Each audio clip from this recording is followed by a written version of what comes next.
하나님 말씀은 사도행전 7장 6절 말씀입니다. 사도행전 7장 6절 말씀입니다.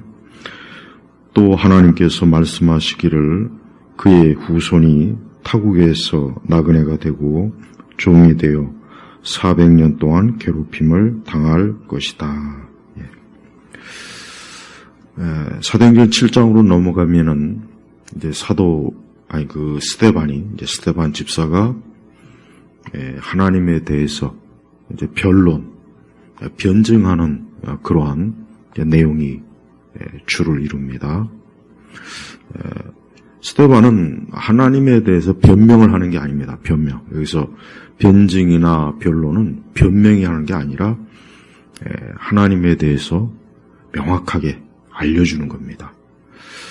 그런데 보면은 우리가 이제 이 사도행전 7장에 보면은 이제 결국은 스데반은 결국은 순교를 하게 되죠.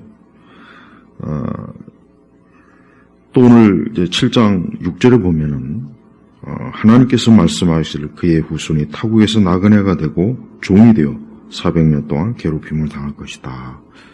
이스라엘이 이집트로 이제 이주를 하죠. 요셉의 때. 그러나 이제 그곳에서 초기에는 좋은 대우를 받다가 이제 요셉을 알지 못하는 또 새로운 세대, 새로운 왕조가 바뀌면서 이스라엘은 그 애굽에서 굉장히 큰 핍박, 엄청난 애굽 사람들한테 미움의 대상이 돼요. 미움의 적대감. 그래서 아주 심한 노역과 또 노예로서 이제 이스라엘 백성은 애굽의 노예가 되는 거예요. 우리는 여기서 알아야 될 것은 하나님께서는 하나님의 교회 또 우리 성도들이 이 땅에서 이제 편안하게 또 안전하게 안주할 수 있는 어떤 그런 환경과 여건을 사실은 조성하시는 분은 아닙니다. 물론 하나님의 보호가 있고 또 하나님의 인도하심은 있어요. 그러나 우리가 오늘 말씀에도 보면 알겠지만은 하나님께서 왜 그 요셉의 때 이스라엘을 이주시키고 그 다음에 또 시간이 지나니까 또 애굽에서 또 굉장한 고통과 괴로움을 당하잖아요.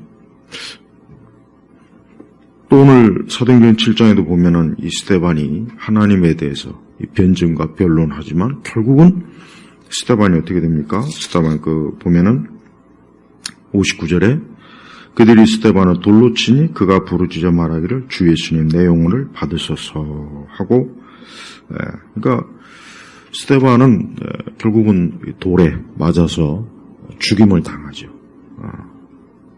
우리가 이 땅의 교회 또 우리 그리스도인들이 알아야 될 게 뭐냐? 하나님께서는 하나님의 교회 또 우리 성도들, 하나님의 자녀들을 이 세상이라고 하는 곳에서 다양한 방식으로 핍박을 받고 적대감 또 미움 또 거부당한 그 다양한 그 상황 속에 하나님은 그냥 놓아두십니다. 그 가운데서 이제 우리 교회 또 우리 성도들이 참 순전한 신앙 또 바른 또 신앙과 믿음으로 하나님을 섬기도록 또 하나님이 섭리하시는 거예요. 우리는 이 땅에서 교회가 어려움을 당하고 또 우리 성도들이 미움을 당하고 여러 어떤 적대적인 그러한 상황에 직면할 때 그걸 이상하게 생각하지 말고 이미 성경에도 하나님의 백성이 어때요? 그 애굽에서 400년 동안 괴롭힘을 당할 것이다. 하나님이 예언을 했죠. 그리고 실제로 맞아요. 괴롭힘을 많이 당했어요. 근데 우리가 이제 여기서 알아야 될 것은 뭐냐? 우리는 어떤 개인적인 그러니까 세상에서 어떤 개인적인 고통과 괴로움과 순환과 핍박과 물론 굉장히 이게 지금 참 문제예요. 지금도 여전히 전 세계 곳곳에 많은 우리 그리스도인들이 엄청난 핍박, 고통, 순교, 말로 다 할 수 없는 그 배척, 그런 일을 지금도 많이 당하고 있습니다. 우리가 그걸 잘 알아야 돼요. 우리는 뭐 편안하게 또 신앙생활, 또 어떤 뭐 우리 기독교 신앙생활 하는데 크게 무슨 뭐 사실 지장이 있는 건 아니지만, 아니죠. 물론 어떤 면에서 또 여러 가지가 있어요. 제가 오늘 이제 그걸 얘기하려고 그래요. 그냥 노골적으로 우리 그리스도인들을 뭐 잡아다 죽이고 때리고, 재산을 강탈하고, 막 생명을 위협하고, 그런 건 아니죠, 아직은. 우리가 이 교회와 우리 기독교가 어떤 식으로 이 세상이 적대적으로 또 미워하고 증오하고 또 배척하고 무너뜨리려고 하는지를 우리가 좀 잘 알 필요가 있어요. 그거를 잘 알지 않으면 우리는 자칫 왜 우리가 이렇게 교회가, 왜 우리 믿는 사람들이 어려움을 당할까? 또 지금의 세상이 뭔가 모르게 왜 이럴까? 거기에 대한 답을 얻을 수가 없어요. 그래서 오늘은 우리는 어떤 종교든지 그 종교는 어떤 문화, 문명을 낳게 돼 있습니다. 반드시 그래요. 예를 들면 그리스 로마 문명은 그 그리스 로마 신화의 배경에 깊이 아주 영향을 주고받죠. 또 인도는 뭐 지금도 힌두교, 그 다음에 뭐 태국은 뭐 불교, 일본은 뭐 신도, 우리 한국은 뭐 다양하죠. 뭐 불교도 있고 유교도 있고 뭐 또 기독교적인 영향도 있고. 그러니까 어떤 다양한 문명, 문화라고 하는 것이 형성이 되는데 거기에 이 종교의 역할이 굉장히 커요. 우리가 서구 중세 시대를 기독교 문명이라고 하죠. 기독교 문명. 서구 중세 시대 거의 1000년, 또 1000년 좀 더 넘게, 거의 한 1500년이라고 봐도, 사실 지금까지도 어쨌든 서구 세계가 기독교의 문명이 어쨌든 있죠. 그러니까 그런 어떤 문명이나 문화라고 하는 것은 그냥 어떤 아무런 토양 없이 생겨나는 것이 아니라 여러 작용, 그 중에서도 이 종교의 영향이 굉장히 큰 거예요. 그래서 지금 보면은 20세기 들어와서 또 21세기 들어와서 이 기독교를 파괴하는데 직접적으로 뭐 기독교인들을 잡아다 죽이거나 뭐 교회를 두들겨 부시거나 그렇지는 않아요. 물론 그런 것도 있지만 사실 서구 세계는 그렇지 않죠. 우리나라도 마찬가지고. 그러나 이 세상은 절대 그렇다고 해서 우리 교회, 우리 그리스도인들을 가만두는 게 아니야. 여러 가지로 핍박하고 여러 가지로 괴롭히고 여러 가지로 증오와 적개심을 이 세상은 나타나고 있어요. 그래서 특히 우리가 살고 있는 이 세상에 어떤 형태로 교회를, 기독교를, 우리의 신앙, 또 우리 믿는 성도들이 참 살아가는데 어렵게 만드는지를 잘 이해해야 됩니다. 스데반도 결국은 그 당대 유대교, 유대주의, 예수 그리스도를 하나님의 아들로 받아들이지 않고 예수님을 구세주로 받아들이지 않는 그 당대 유대교, 유대주의에 사실은 희생, 고통, 죽임을 당한 거예요. 우리는 특별히 보면은 그래요. 우리 시대에는 중요한 기독교를 파괴하는 중요한 그 전략이 하나 있는데 그게 뭐냐? 기관을 통한 전진, 어떤 기관, 이 사회적 기관, 정부, 학교, 군대, 무슨 어떤 문화, 예술, 다양한 기관이 있잖아. 그 기관이 종합적으로 모여서 이 교회를 교묘하게 흔들고 파괴해요. 자, 예를 들면 학교. 우리 시대의 교육은 주로 이 자유방임주의. 그러니까 아이들을 내버려둬라. 아이들을 자기 마음껏 자연의 본성대로 아이들이 놔두면 저절로 아이들이 배울 것이다. 어떤 자유방임주의. 그러니까 어떤 아이들한테 훈육, 통제, 지도, 이거를 금하는 그런 자유방임주의 교육이 어때요? 학교를 무너뜨리죠. 결국은 아이들을 굉장히 그 아이들의 본성을 어릴 때부터 잘 잡아줘야 되는데 그렇지 못해서 아이들이 얼마나 참 아이들도 타락한 본성이 있으니까 그 사악한 본성대로 마음껏 저들이 어때요? 악을 행하고 또 그것을 전혀 학교에서는 또 심지어 부모들도 통제하지 못하게 그걸 통제하면 아동학대라 그러잖아요. 또 탈권위, 모든 권위를 다 무너뜨리는 거예요.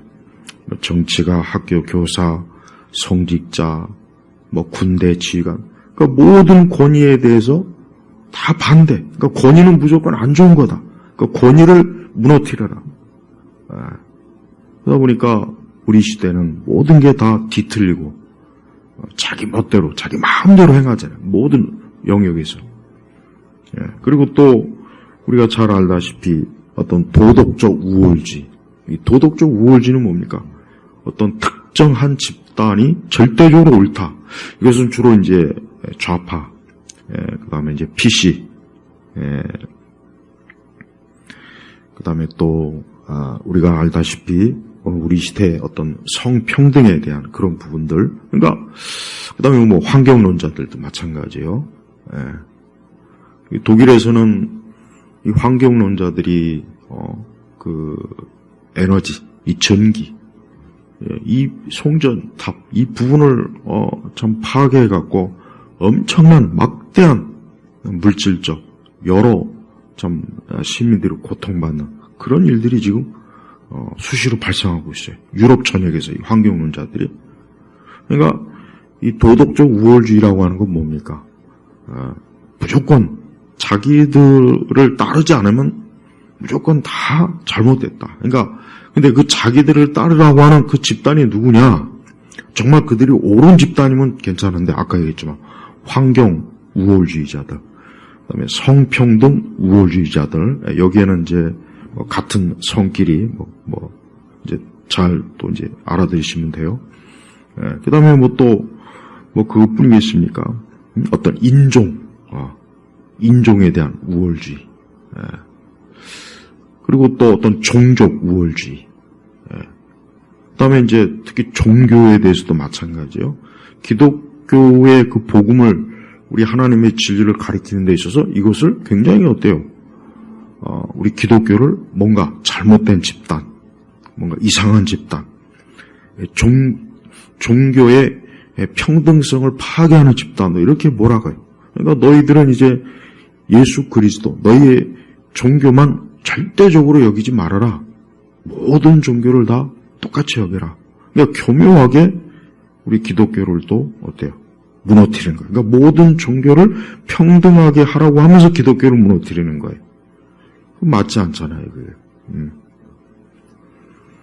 그 다음에 또 항상 어떤 희생자 그룹과 가해자 그룹을 항상 그래가지고 우리 세대는 약자들이 그 약자라는 그 입장에서 강자 노릇을 해요. 아까 얘기했지만 이제 성평등을 주장하는 사람, 환경론자들, 그 다음에 무슬림, 그 다음에 장애인 등등 이제 여러 가지 많잖아요. 그러니까 우리는 약자야. 그러니까 우리가 약자니까 무조건 우리가 원하는 대로 해줘야 돼. 우리가 원하는 대로 이루어줘야 돼. 그래서 우리 한국 사회에서도 장애인 단체들이 지하철을 수시로 정지시켜서 얼마나 많은 시민들이 참 말로 다 할 수 없는 손해를 입고 교통 질서가 그렇죠. 그러니까 어떤 약자, 우리는 약자의 약자, 우리는 갑이 아니라 을이야. 그런데 시간이 지나면 지날수록 을이 결국 갑이 돼버려요. 근데 이게 멈춰지질 않는 거예요. 또 뭐가 있습니까? 기독교 문명을 파괴하는 거예요. 그러니까 기독교에서 파생된 모든 문명은 무엇가 됐든 다 파괴해라. 성경적 가치관, 가정, 어떤 성경적 여러 어떤 지식, 뭐 국가관, 경제관, 문화, 그러니까 그게 기독교에서 흘러나온 거면 무조건 다 폐기 처분해야 된다. 그래서 기독교 문화관, 기독교의 그 문화를 파괴하는 거예요. 그 다음에 또 뭡니까? 우리 세대는 어때요? 우리 세대는 뭔가 모든 아까 얘기했지만 기관을 통한 그러니까 기관 아까 얘기했지만 이 세상은 어느 국가나 어느 사회나 기관이 있어요. 기관. 아까 얘기했잖아요. 정부가 제일 큰 기관이죠. 그다음에 그 정부 산하에 다양한 기관도 있고 사적 기관도 있고 주로 이제 공적 기관. 여기서 말하는 건 공적 기관이에요. 여러. 근데 이 기관에 속한 그 사람들이 아까 얘기했지만 기독교의 적대적인 사람들이 그 기관에 속해서 결국은 기독교를 어때요? 기독교의 다양한 어떤 종교적 자유를 교묘하게 훼손하고 파괴하고, 뭐 가장 쉬운 예로 뭐 미국 같은 경우 뭐 십계명을 학교에서 가르치면 안 된다. 기도를 금하고, 또 공공 어떤 장소에서 뭐 성경의 말씀을 들으면 안 된다. 막 이러잖아요. 그런 것들이 어디서 나왔겠습니까? 기독교의 적대적인 사람이 그 기관의 책임자가 되고 그 기관의 책임자가 돼서 뭔가 기독교적인 것들을 말살하고 반대하고 증오하는 그런 정책을 교회에게 펴낸 거예요. 예를 들면 한 나라의 대통령이나 뭐 많은 국회의원들이 뭐 수상이나 이런 사람들이 반기독교적인 어떤 뭔가 있다면 그 사람들은 교회가 모여서 예배드리고 기독교인들이 뭔가 종교적인 활동하는 것도 교묘하게 방해하는 법을 만들고 또 우리 기독교적인 어떤 가치, 남자와 여자, 어떤 가정 이런 가치를 교묘하게 어떤 평등이라는 명목으로 무너뜨리는 그런 어떤 사회적 정책, 문화적 정책. 또 드라마나 영화를 보면은 참 이상한 게 뭔가 그 인물의 설정이나 성격이 너무 대비가 돼요. 그러니까 정상적인 그런 가장 쉽게 예를 들면 좌파적 인물들은 굉장히 이성적이고 합리적이고 정의롭고 아주 좋은 사람. 그 다음에 우파적 인물은 사이코, 범죄자, 뭔가 아주 괴상한 성품, 나쁜 사람. 딱 양분되잖아요. 특히 우리 한국은 심하죠. 우리 한국은 참 이상해요. 그렇게 사람들이 자본주의를 추구하고 막 그렇게 막 대기업을 들어가려고 하고 그렇게 막 어쨌든 뭐 강남에서 살고 싶어하고 막 좋은 아파트. 그런데 그 가진 자는 무조건 사기꾼 도둑놈, 가난한 자는 무조건 정의로운. 이게 또 아까 얘기했잖아요. 을의 약자는 무조건 정의롭고 착하고 좋고 이 사람들이 주장하는 건 뭐든지 다 이루어져야 돼. 반대로 뭔가 많이 가진 사람은 무조건 나쁜 놈, 도둑놈, 사기꾼, 교활한 놈, 사이코. 드라마나 영화에서 보면 항상 이런 식으로 딱 인물을 대비해요. 그럼 그런 것들을 사람들이 보면서 어떻게 돼요? 그게 세뇌가 되는 거예요. 자기 어떤 교묘한 숨은 이익을 막 울고 짜고 그냥 뭔가 대중적인 용어를 써가면서 막 그러면은 사람들은 막 열광하죠. 근데 뒤에서는 가만히 보면 자기 이익을 위해서 결국 하는 거예요. 근데 대중들은 또 그걸 몰라요. 그러니까 특히 우리 한국 사회도 마찬가지예요. 약자인 척 하는 거예요. 약자인 척. 그래서 막 선거 때 정치인들 보면은 막 구두 뒤축이 낡았거나 막 옷이 막 가방이 막 낡고 옷도 막 허름하고 있고 그러니까 약자 행세를 하면 사람들은 무조건 그 사람에게 어때요? 표를 주고 저 사람 정의로운 사람이야. 그러니까 약자는 무조건 정의예요. 정의. 우리 기독교 봐요. 우리 사회에서 기독교는 뭔가 부자, 뭔가 기독교는 부자의 종교, 가진 자의 종교, 갑의 종교, 뭔가 모르게 이런 식으로 자꾸 문화적으로 선동을 해요. 그래서 타 종교가 아니라 타 종교는 절대 건드리지 않아요. 불교나 천주교 어디 드라마나 이런 문화에서 건드리는 거 봤습니까? 그런데 유독 기독교는 어떤 드라마, 어떤 영화를 보면 꼭 끼워 넣어갖고 교회를, 기독교회는 이상한 집단, 사이비 집단, 목사나 교인들은 하나같이 다 뭔가 비이성적, 비합리적, 종교에 미친 인간들, 그렇게 비치잖아요.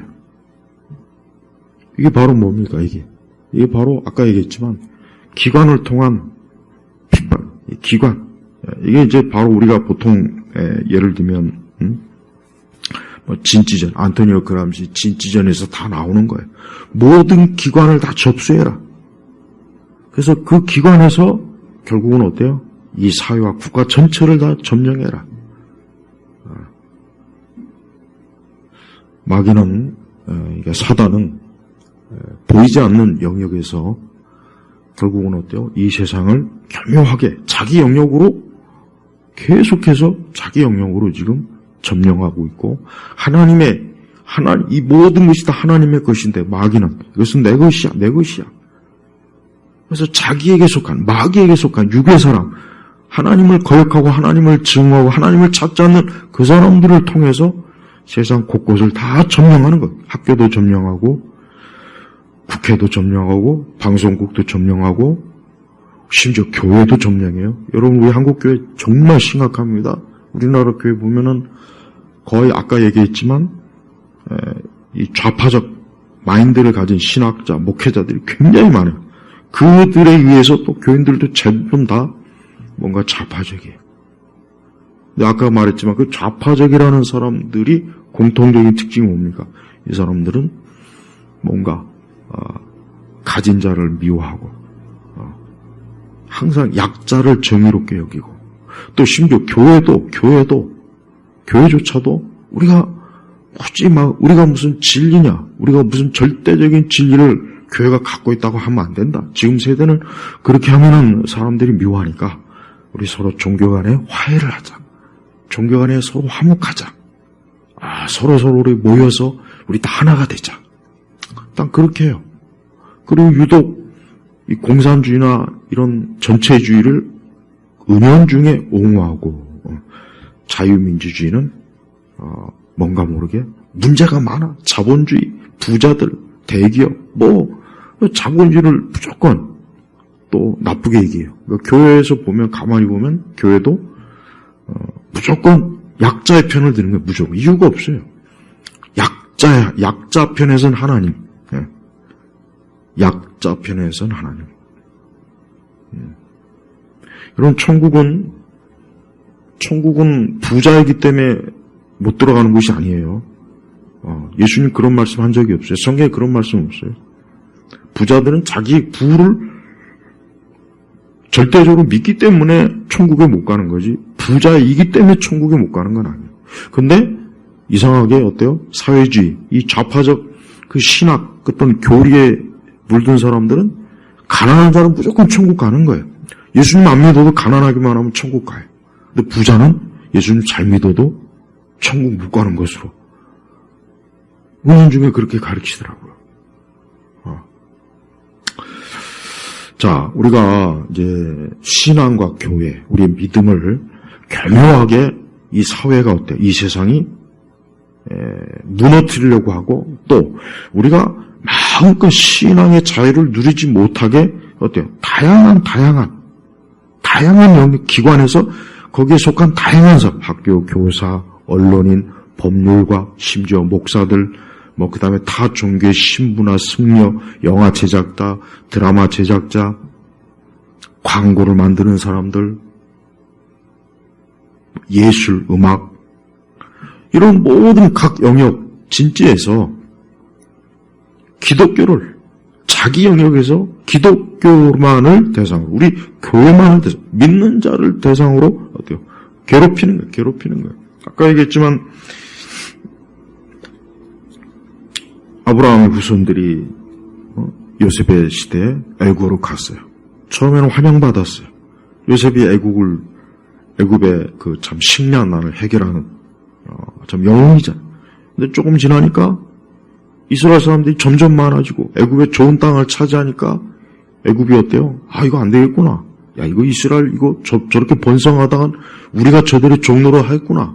안 되겠구나. 그러니까 어때요? 왕조가 바뀌고 애굽을 모르는 그 애굽 세대가 들어서니까 기독교를 철저하게 괴롭히는 거예요. 한때는 우리 한국 사회도 참 기독교를 굉장히 좋게 초기에 우리 선교사들이 얼마나 학교, 병원, 또 가난한 자를 위해서 그래서 참 한국 사회가 기독교를 좀 좋게 봤던 시기가 있지만 어느 시점에 들어가니까 어때요? 아, 교회? 교회가 이렇게 많아. 곳곳마다 십자가야. 교회? 아, 저 큰 교회들 저거, 저 회사, 자본? 야, 저 큰 교회. 그러니까, 은연 중에, 교회가 사실 잘못한 것도 없는데, 그런 식으로, 이 언론, 특히 언론들이 교회를 무조건, 다 종교 비판하는 기사는 거의 없어요. 나 불교나 천주교 비판하는 언론 기사는 거의 못 봤어요. 그러나 꼭 보면 기독교, 무조건 기독교, 이유가 없어요. 목사, 기독교, 어느 교회, 지난번에,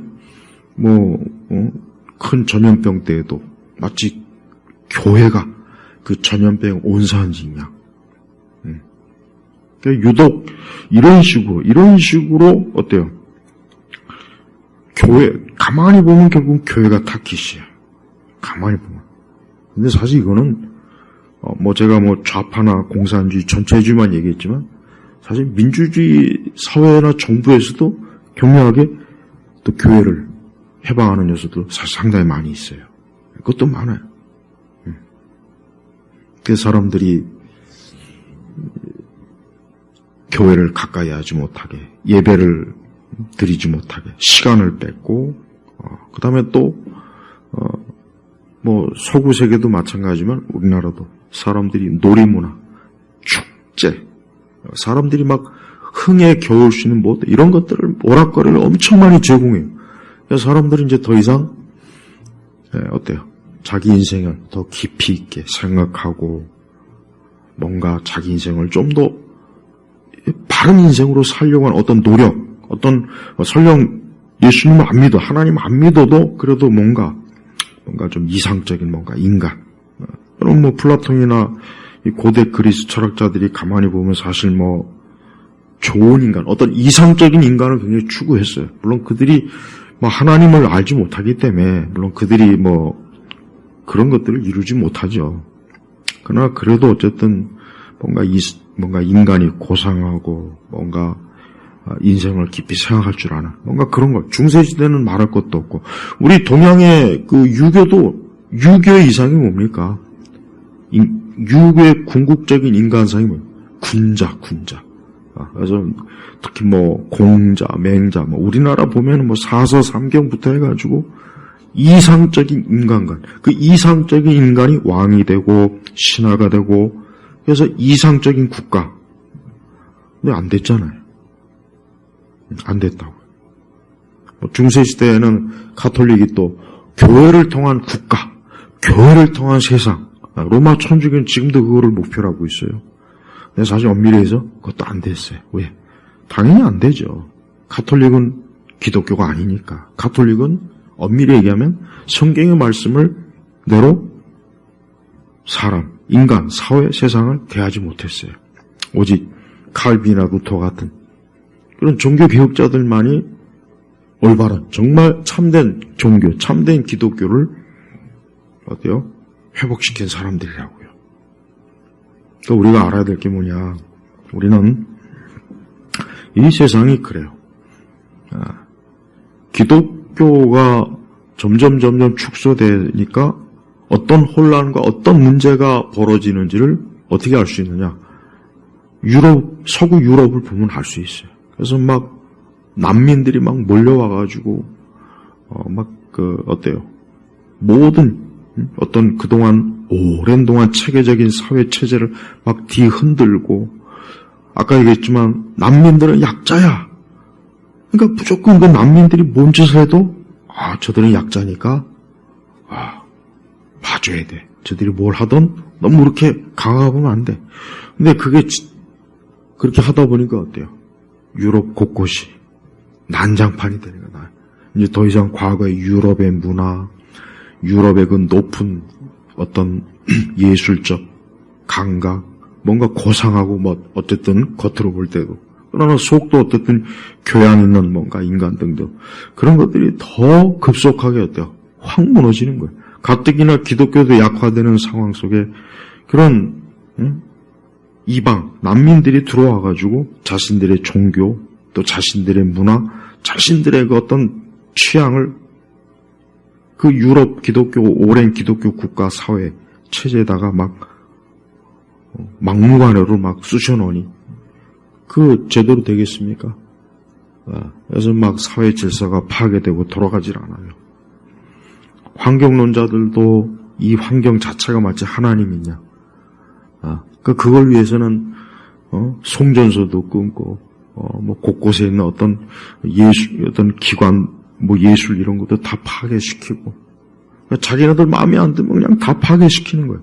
어떻게 환경을 중요시 여기는 사람들이 이 세상에 사람이 살기 위한 그 좋은 바른 시설, 굉장히 중요한 시설을 파괴하고, 그래서 막 엄청난 천문학적 액수의 물질적 손해가, 또 수많은 사람들이 불편을 겪고 어려움을 겪고, 어떻게 그러죠? 근데 이 모든 게 다 뭡니까? 이 모든 게 아까 하나님 말씀 보니까 결국 기독교를 파괴시키는 거예요. 그러니까 오늘날 세상이 어떤 난민 문제, 그 다음에 어떤 정치적 대립, 또 경제적 어떤 이런 부분들, 이런 모든 분들이 다 결국은 어디에서 결국은 만나냐? 교회를 파괴시키고 무너뜨리고 우리 기독교인들의 신앙을 멸절시키는, 거기에서 다 만나더라고요. 거기서 다 만나요. 그러니까 우리 그리스도인들이 이런 거를 좀 알고 있어야 된다고요. 이런 걸. 그냥 단순히 내 개인의 어떤 어려움, 내가 어려워, 나 개인이 어려워, 나 힘들어, 물론 그것도 굉장히 중대한 문제이긴 해요. 그런데 그런 개인의 어려움을 결국은 발생시키는 굉장히 중요한 것들이 뭐예요? 지금까지 제가 말한 어때요? 다양한 기관과 영역에서 반기독교적인 그런 적대적인 정책, 법률, 어떤 사회적 관습, 규칙, 이런 것들이 자꾸 형성이 되니까 어느덧 우리 기독교인들이 더 힘들고 어려운 그런 세상으로 지금 계속 나아가는 거예요, 앞으로. 우리가 저번에 그 코로나 시대 때 봐요. 코로나 때 한번 봐요. 코로나 그 시대가 굉장히 사실은 정말 이 세상이 기독교를, 우리 믿는 신앙과 교회, 우리 예배, 우리의 모임을 어떤 식으로 이게 방해할 수 있구나 하는 것을 대표적으로 보여준 거예요. 대표적으로. 근데 그건 약과예요, 이제. 그건 약과라고, 이제. 그보다 더 엄청난 어떤 사회적 기관을 통한 압박, 그런 것들이 이제 앞으로 올 거란 말이에요. 그래요. 사실 교회는 우리가 역사 속에서 보면은 단 한 번도 핍박을 안 받은 때가 없어요, 사실은. 교회가 핍박도 받지 않고 그냥 모든 게 잘 되고 좋았던 때는 한 번도 없어요. 한 번도. 구약 시대나 신약 시대나 똑같아요. 왜 그러냐? 원래 세상에 그런 거예요, 원래. 그러니까 우리 그리스도인들은 이러한 세상에 살기 때문에 힘든 거예요.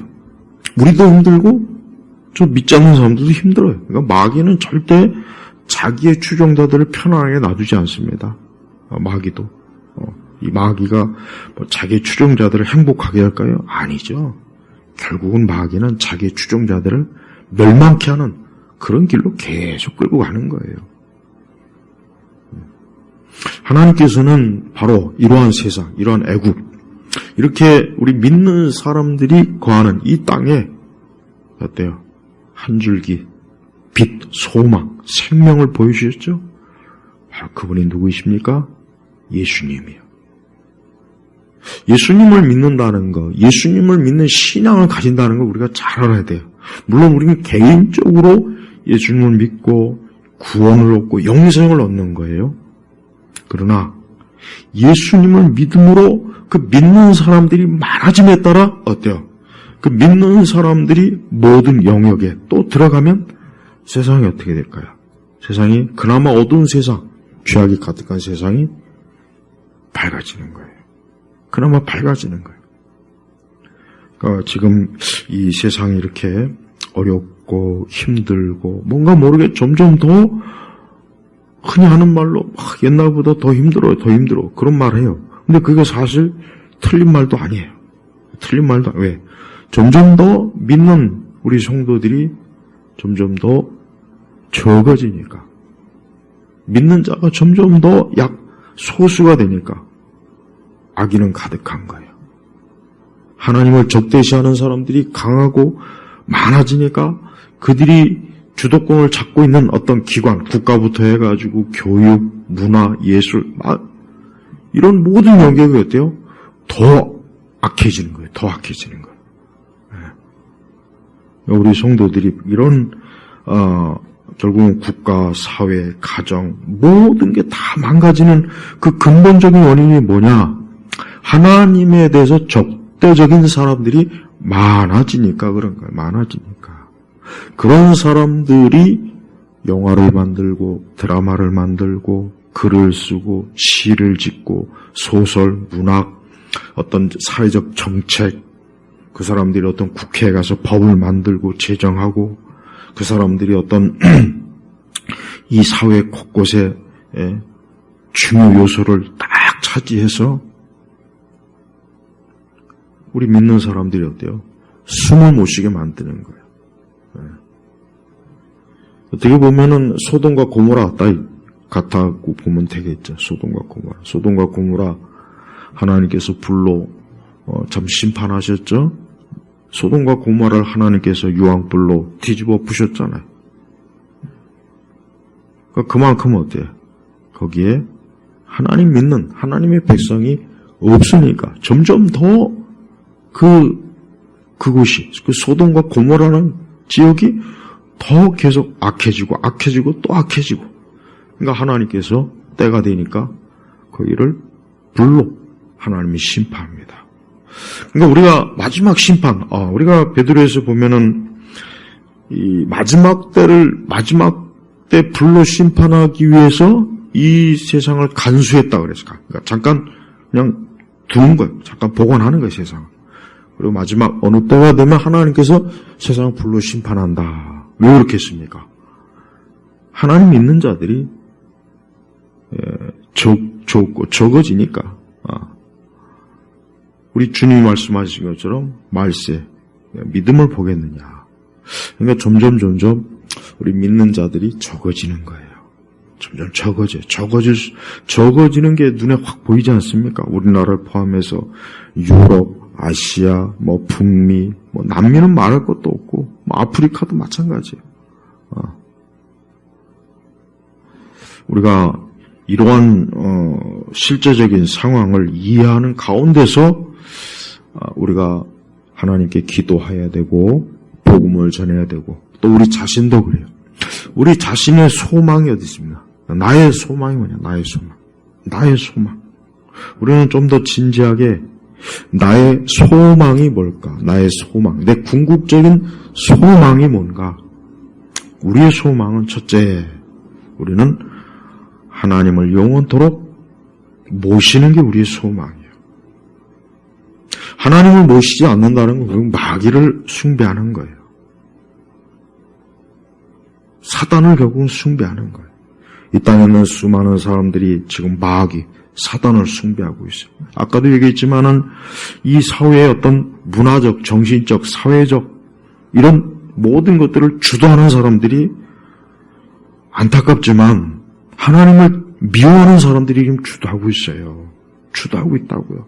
우리 이 한국을 봐도 그렇고 유럽을 봐도 그렇고 뭐 미국도 마찬가지 안타깝지만 그러니까 이 세상이 어때요? 그러니 당연히 세상이 불안하고 고통이 많고 괴로움도 많고 그 가운데 살고 있는 사람들 자체가 지금 계속 그걸 겪는 거예요. 우리 성도들이 우리의 소망이 뭐냐? 하나님, 그분과 영원히 함께 그분을 즐거워하고 기뻐하는 것. 이게 우리의 소망이에요. 하나님 그거를 우리에게 주시는 거예요. 예수님을 통해서 우리에게 주시는 거예요. 또 하나님께서는 우리로 하여금 어떠한 소망입니까? 우리는 결국은 이 땅이 아니라 하늘의 소망을 두게 만드는 거예요. 이건 참 중요합니다. 이걸 절대 우습게 여기면 안 돼요. 우리 믿는 사람들도 자꾸 이 정말 중요한 이 소망을 하찮게 여겨요. 우리 성도들은 이 세상을 성경에서 사랑하지 말라 그랬어요. 사랑하지 말라. 근데 성경에서 세상을 사랑하지 말라는 게 뭐냐? 그거는 우리가 이 땅에 이 세상에 애정을 갖지 말라는 거예요. 애정. 그냥 우리는 이 땅에서 거주하는 것뿐이다. 내가 잠깐 여기서 거주하는 것이다. 그냥 거주하는 데에 목적만 두지, 의미를 두지, 내가 이 땅에서 뭐 궁극적인 사랑과 평화와 막 세상에서 막 그런 거 많이 하잖아요. 막 유엔에서도 맨날 뭐 이 지구를 뭐 사랑합시다. 이 지구의 평화와 안전을 위해서. 근데 그게 성경적으로도 맞지도 않고 하나님은 그럴 계획이 없어요. 그럴 계획이 있다면 천국을 뭐하러 하나님께서 하나님 나라를 뭐하러 하나님이 세우시겠습니까? 그러니까 우리 성도들이 항상 어때요? 무엇이든지 내 궁극적인 소망이 뭐냐? 그래. 우리도 힘들고 병들고 아프고 또 우리 주변에는 수많은 그러한 것들이 막 참 얼마나 많이 참 드러납니까? 그러니까 궁극적으로 내 자신의 소망은 오직 주님에게만, 하나님에게만 있다. 하나님만이 나의 소망이다. 그분만이 나의 기쁨이고 나의 위로다. 그분만이 나의 전부다. 하나님을 믿지 않는 사람들 보세요. 자기들끼리 모여서 즐겁게 술을 마시고 맥주를 마시고 서로 동호회 활동도 하고 서로 웃고 떠들고 아주 하나님 믿지 않는 사람들도 거기에 행복이 있어요. 그런 행복을 누려요. 그러나 그게 언제까지 가겠습니까? 세상이 좋아가지고 막 트롯을 부르고 춤을 추고 어떤 유명한 가수를 막 추종해가지고 그 사람 때문에 행복하다는 둥 요즘 그 사람 노래 듣는 재미에 삶이 낙이 있다는 둥 그거 언제까지 갑니까? 천년 만년을 갈까요? 그러니까 너무나 많은 사람들이 자신의 소망이 현재 자기가 가지고 있는 소망이 결국은 곧 썩어 없어질 것, 무너질 것이라는 걸 모르고 그거를 잡고서 잠깐의 그 행복과 만족으로 거기에 인생을 걸고 있어요. 우리 그리스도인들은 그게 아닙니다. 우리 성도들은 그 잠깐의 이 세상의 행복과 만족을 잡고 사는 사람들이 아니라 영원한 거예요. 여러분 영원한 거에 비해 이 땅은 정말 잠깐입니다. 그러니까 우리 성도들이 매일매일 어때요? 매일매일 하나님, 그분을 기뻐하고 그분을 사랑하고 그분을 바라봐야 돼요. 사실 이 땅은 아무리 우리가 정의를 찾고 공의를 찾고 사실 아무리 이 땅에서 찾아봐야 그거 완성되지도 않지요. 역사를 보면 알지 않습니까? 역사를 보면 계속해서 불의한 자가 존경받고 존중받고 그래서 우리는 어떤 일이 있어도 우리 자신이 하나님 앞에서 내 소망이 무엇인가? 여러분, 아까 사도행전 7장에 봤지만은, 스데반은 결국은 이스라엘이었대요. 이스라엘이. 너희들이 그렇게, 하나님이 보내신 자를 거부하고, 하나님께서 보내신, 결국은 하나님 자신, 하나님의 아들 예수 그리스도를 거부한 그 죄에 대해서 굉장히 계속해서 얘기하는 거예요. 그러니까 나중에 이제 그게 듣기 싫으니까 그냥 막 돌로 쳐서 죽이지 않습니까? 스데반은 예수님만이 우리 유대, 예수님만이 너희의 소망이다. 예수님만이 인간의 유일한 소망이다. 이거 말씀 전하다가 순교당한 거예요. 지금도 마찬가지예요. 지금 이 세상이 어때요? 그냥 세상에 보면은 굉장히 말도 안 되는 그런 일들이 사실 많이 있지 않습니까? 아까도 얘기했지만은 사람이 우선이다. 사회적 약자, 이런 거. 그 다음에 뭐든지 얘기하면은 억압한다 그러고. 부모가 자식을 훈계해도 억압한다 그러고. 선생이 학생들을 훈육하면 그것도 억압한다 그러고. 그러니까 뭐든지 억압이라는 딱지를 갖다 다 붙여. 그러니까 이 세상은 그냥 스스로 자멸의 길로 가는 거예요. 자멸의 길. 교회도 그래요. 하나님 말씀을 제대로 가르치면 그것도 억압이라고 하더라고요. 그것도 억압. 그냥 마냥 하나님은 좋아해야 돼. 좋은 분. 마냥 하나님은 그냥 우리가 원하는 거 다 들어줘야 되고 하나님은 그냥 마냥 아주 착한 할아버지가 돼야 돼. 하나님. 그러니까 교회에서도 심판, 형벌, 지옥 이런 거 얘기 안 하죠. 그냥 사람들을 귀가 가려운 거 듣기 좋은 것만 맨날 좋은 거. 그 다음에 말도 안 되는 거짓 어떤 종교 은사주의 특히 그런 것들. 그러니까 사람들을 계속 그런 거로만 그냥 어때요? 놀게 하는 거예요. 놀게. 교회에서조차도. 자기 영혼이 정말 구원받았는지 정말 소망 있는 자인지 하나님 앞에서 살아있는 자인지 하나님을 즐거워 기뻐하는 자인지 몰라요. 여러분 세상은 어쩔 수 없이 세상입니다. 아무리 세상이 겉모습이 아름답고 정의롭고 공의롭고 뭔가 세상이 뭔가 굉장히 좋은 걸 추구하는 것 같지만 그건 다 회칠한 무덤이에요. 겉으로만 좋을 뿐이지 그 속은 썩은 뼈다귀, 썩은 것들이 가득한 곳이에요. 우리 성도들이 어떤 소망을 가지고 인생을 살아야 됩니까? 하나님에게, 오직 하나님에게 기도해야 돼요.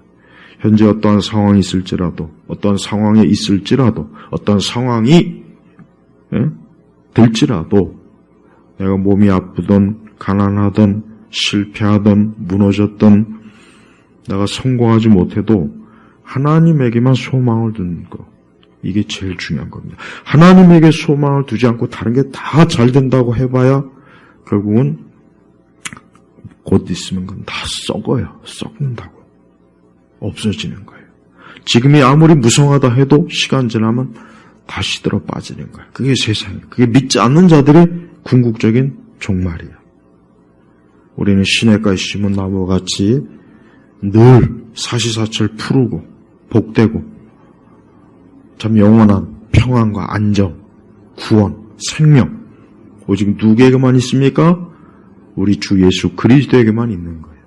제발 우리 성도들이요 오직 주님 사랑하고 주님 바라보고 모든 것들은 언제나 우리 주님으로 그분을 통해서 그분 안에서 그분과 함께 해야만 진정으로 복된 인생이 되는 거예요.